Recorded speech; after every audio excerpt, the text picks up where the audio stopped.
Hello, how are you? My name is Chrispine. I'm a member of Pursue Love Initiative, and this moment, at this time, I have the privilege to share the word of the Lord with you, a wonderful information that is going to help you in terms of understanding what love is. We have been talking about love. Love is what we must pursue, just like our initiative suggests, and it is important that today I explain something about love. Today, I want us to talk about love, and we want to talk about love that existed between Jacob and Rachel. Between Jacob and Rachel. I have to bring to your attention that this is one of the greatest love stories exhibited in the Bible. It starts from the time when Jacob, after running away from his home due to whatever happened between him and his brother, having taken all the blessings, he ran to his uncle. He was told by the mother to run to his uncle, who she believed would take care of her son. And so when Jacob walked by and reached a particular well, and there was this wonderful, amazing, beautiful girl who had brought her father's sheep to water at this particular place. And there were some things that happened there. This young man, this young other men, other shepherds started to bully her, and he came over and offered support and helped her. And so she went back home earlier than usual because it was not the custom for her to reach home early. It would take a long time to water all the animals, water all the sheep, and go back home. So when she reached home, her father notices and asks her, "What happened today? Why are you back so early?" And then she says that I met this young man by the well, and this young man helped me and even prevented other young men from bullying me like they always do. Therefore, I was privileged to water my sheep first. And so the father asks Rachel to go and call this young man. This young man comes over and they start living together. That love story begins when Jacob set his eyes on Rachel. The Bible says that when Jacob set his eyes on Rachel, he loved her. That was amazing. That was amazing. So deeper than that. It means that this young lady took this young man by so much passion, such that the love that Jacob had for this young lady was unmatched, unparalleled. It was true, it was pure, something that many of us don't have. I have to explain to you, friend of mine, that many people talk about love, they know about love, but they really have never been privileged to have that feeling. It's the very few people who get the chance to love, few people who get the chance to feel what it means to love. And today, I want you to know that one of the most essential and real love that has been exhibited was this particular love that Jacob loved Rachel at first sight. We always say love at first sight, and this was one of those examples. And so this man was so in love. As the story continues, of course, Jacob decides to stay with Laban, and so Laban talks to him and says to him, "You can't work for me for free. I have to give you something because you are my sister's son, and apart from that, you're working here, you're living with me, and you're doing all this. You can't do it for free. What do you want me to give you?" And Jacob said something that I've always wondered what he was thinking. Of course, love makes you do things that you can't even imagine that you could do. And he said, "I'm going to work for 7 years and I need your daughter Rachel. I need your daughter Rachel, and I'm going to work. I'm going to work so hard to ensure that I get to marry her." Now, before I talk about the qualities of love that were here, I want you to understand that it was no ordinary job. It was taking care of sheep. Let me tell you something about taking care of sheep. Of course, I've explained this before, but taking care of sheep was one of the menial jobs of the times. Nobody really respected shepherds anymore.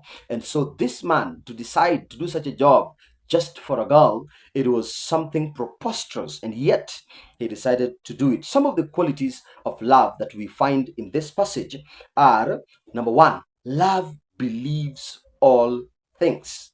Did you hear that? Love believes all things. He knew, number one, he believed that 7 years will be over and he will work until that time and he will be able to marry his girl.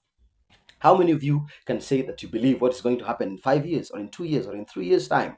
But he believed it. He believed it despite the conditions and the harsh reality of the times. He believed that he was going to get this girl.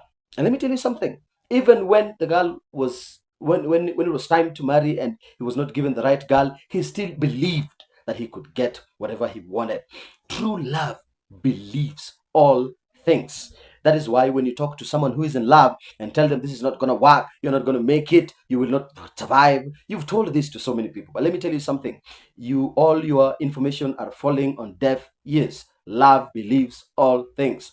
They might be low. Love believes they will rise up. You might not have anything today, but true love will believe that things will change. You might not have the best house today, but true love believes that you're going to have a better house tomorrow. And that is why it is important to understand that when someone is in love, they believe all things. When you love someone, even if it is not romantic, when you love someone, even if the person is in your ministry, the person that you're trying to help, somebody you're trying to save, if you love them, no matter how hard it is, the love you have for them will influence your actions. You will move swiftly. You will do it from your heart. You will try to save them, and you'll try again and again and again, because true love believes all things. Number two, love hopes all things. Did you hear that? Love hopes all things. From the definition of faith, the term faith means a substance of things hoped for, the evidence of things that we do not see. What is faith? Of things that you hope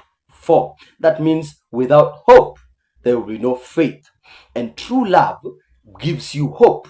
And because you have hope, you have faith. Did you hear that? So when you love someone enough, you hope. You always hope for the best. No matter how difficult situations might be, you always hope for the best. You will never be discouraged. True love is never discouraged, no matter how things get tough along the way. You keep walking, you keep making that step. Don't lose a step. If you have somebody that you love today, and sometimes you look at them and you don't see it, I want you to know that those who walk in faith, the Bible says that we're going to walk by faith and not by sight. Sometimes you don't see it, believe it, because true love hopes all things. Number three, true love endures all things. Endures all things. To endure is to go through it. To endure is to suffer and walk on anyway. To endure is to feel pain and go on anyway. To endure is to be betrayed and go on anyway. To endure is to feel like nothing is working and move on anyway. Endurance is a quality that is born of true love. When you love enough, you will endure all things. Shepherding was not easy. This man could stay outside the homestead, could stay away from home, could sleep in the wilderness. It was very hard. If you get the experience of David, who was shepherding his father's sheep, you can know that what shepherding was all about. David experienced the bears, the lions, all these wild animals that were trying to attack your sheep, and yet you fought to save your sheep. All these weather conditions and problems. It was a desert for your information, and yet he endured all of that because he was so in love that he was able to endure all things. He worked so hard, he never stopped, not one day. Every single day, every single morning, every single day for a week, every single week for a month, every single month for a year, every single year for 7 good years. It was not a joke. Let me tell you something, friend. That was not a joke. So he endured all things. And then love is never provoked. Love is never provoked. Love is never provoked.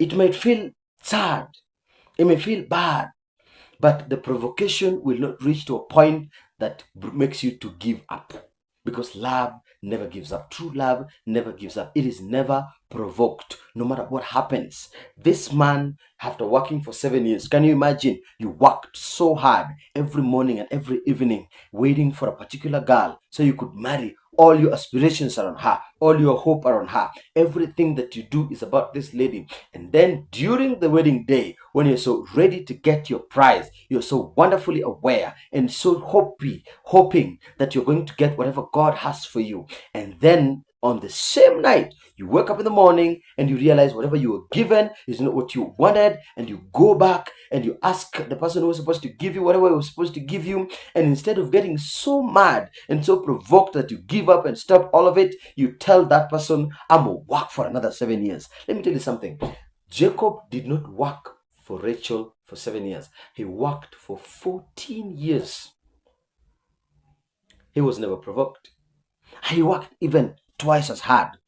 If you read the Bible carefully, you realize that Jacob worked twice as hard. He did it with all his heart. He never felt, as much as he was betrayed at first, and he felt so bad about it, but the love that he had for this lady was so big that the moment he worked so hard and he continued working so hard, it forced Laban, after he had worked for around 3 years into the second 7 years, that Laban gave the daughter to Jacob. He told Jacob, I've seen your resilience. I've seen how much you work. I've seen how much you're so dedicated, how much you give into this. And I've decided to give this lady to you. I know you're going to work for the next 4 years or so and finish all your debt. But I trust you because I've seen your commitment. The commitment was so good. The sacrifice was big. The passion was so good. The patience was so imaginable that Laban decided to tell Jacob, take the girl. You have won my heart. You've done it. True love will never be provoked, no matter how hard, no matter how difficult, no matter how problematic. True love will always overcome every challenge that will come its way. Thank you, and God bless you.